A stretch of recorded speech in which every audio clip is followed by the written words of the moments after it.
சேனைகளின் கர்த்தர் பரிசுத்தர் பரிசுத்தர் பரிசுத்தர். சேனைகளின் கர்த்தர் பரிசுத்தர் பரிசுத்தர் பரிசுத்தர். இன்னைக்கு நம்ம என்ன பார்க்க போறோம் அப்படின்னா, இயேசு எதற்காக பூமிக்கு வந்தார்?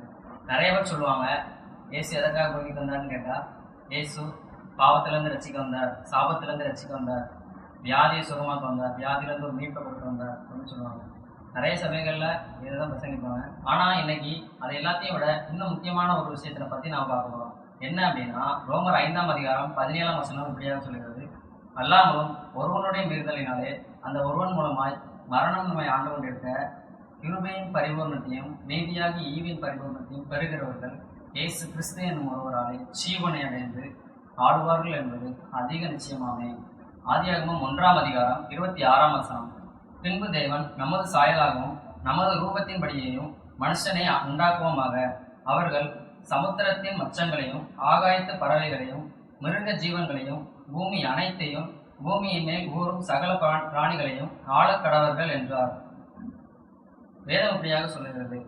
என்னன்னு பார்த்தீங்கன்னா, சமுத்திரத்தின் மச்சங்கள், மிருக ஜீவன்கள், ஊறும் பிராணிகள், சகல காட்டு மிருகங்கள், நாட்டு மிருகங்கள், கடல்ல வாழ்கிற ஜீவ ஜந்துக்கள் எல்லாவற்றையும் ஆளுன்னு சொன்னார். இடையில இன்னொரு வார்த்தையும் சொல்கிறார், பூமி அனைத்தையும்.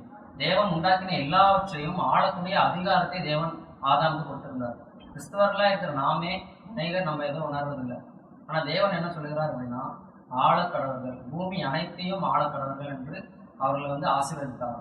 ஆதியாகமம் 3ஆம் அதிகாரத்துல ஆதாம் அந்த ஆளுகையை இழக்கிறான். தேவன் அவர்களை சபிக்கிறாங்க. மாம்ச கண்கள் திறக்கப்பட்டு ஆவிக்குரிய கண்கள் அவர்களுக்கு மறைக்கப்பட்டது. தேவன் ஆதாம சபிக்கிறாரு.